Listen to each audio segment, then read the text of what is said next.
right, 1 Peter 4, 1 through 11.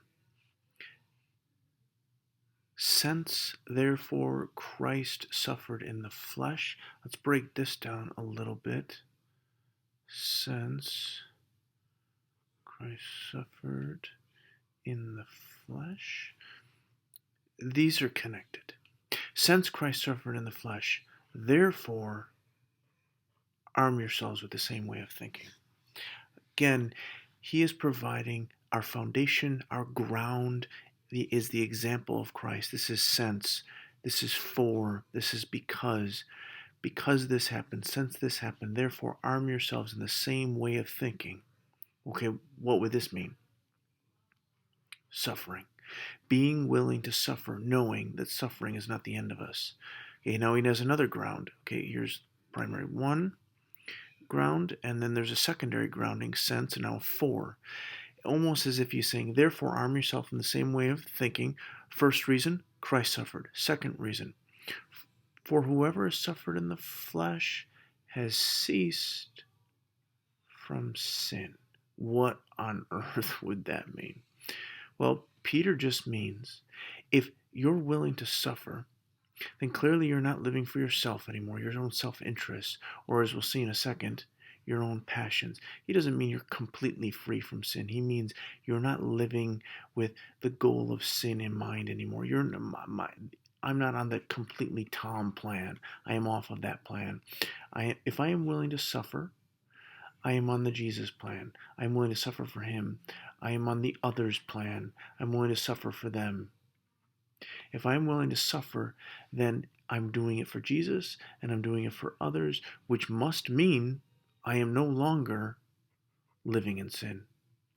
So as to live the rest of the time in the flesh, no longer for human passions. Now, he had talked about passions in 1:14 and in 2:11. This has been a running theme, that we are not to live for whatever our emotions want or our flesh wants. This is a no-go for Peter instead. And how you know you're not doing this is if you're willing to suffer as Christ suffered. Arm yourselves for battle. Battle against who, though, is the question. Who is your enemy? Well, you are your enemy. But we live for the will of God. For the time is past for suffices for doing what the Gentiles want to do.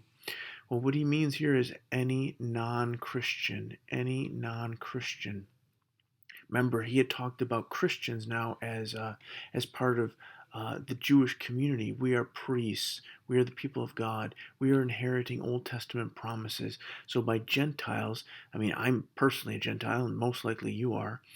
He doesn't actually mean Gentiles. He means non-Christians. Because now we're to act like we're part of the Jewish community. Because what we did as non-Christians, or what the quote-unquote Gentiles do, is sensuality, passions, drunkenness, orgies, drinking parties, right? We had already said this before. When living with your passions, right, you hit the club, as it were. You just don't care about certain things. Well, people that don't live for Jesus and live for others, well, they have other concerns, and that's fine, I guess, for them. It's not for us, though. With respect to this, they're surprised. Well, of course they're surprised. Their interests were in taking care of their flesh and their passions. That's not us. Their interests were in not suffering. And our interest is actually to not avoid suffering. In fact, when they're moving away from suffering, we're moving towards it.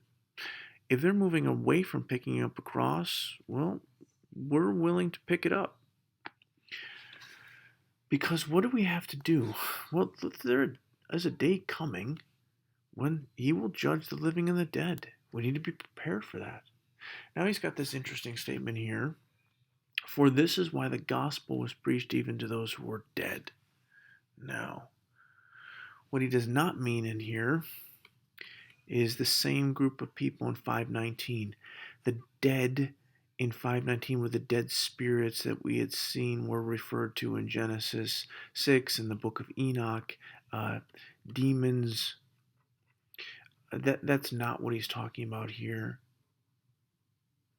Demons. That's not what he's talking about here.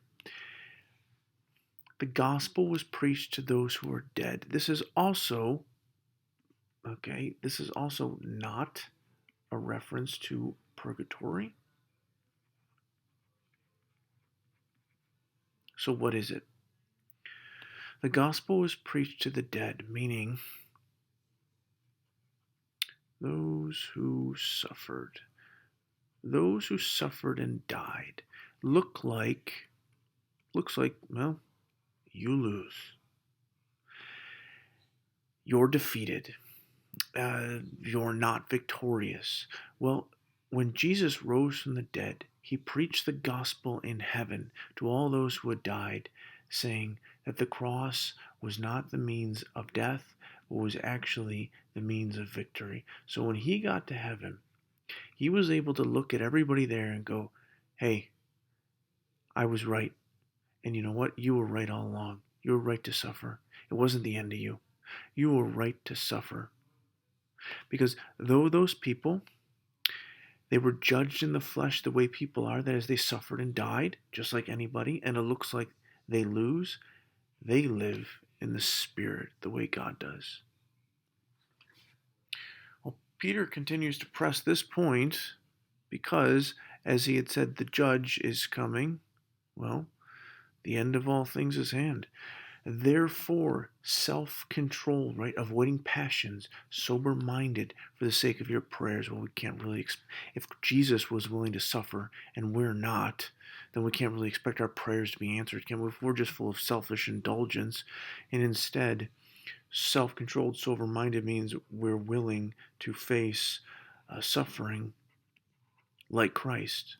Above all, now, remember, we said suffering involves suffering either for Jesus or for others. So look what he does here. He turns this whole thing into a focus on others. Love one another earnestly. Show hospitality. Serve one another. All these things are others focused.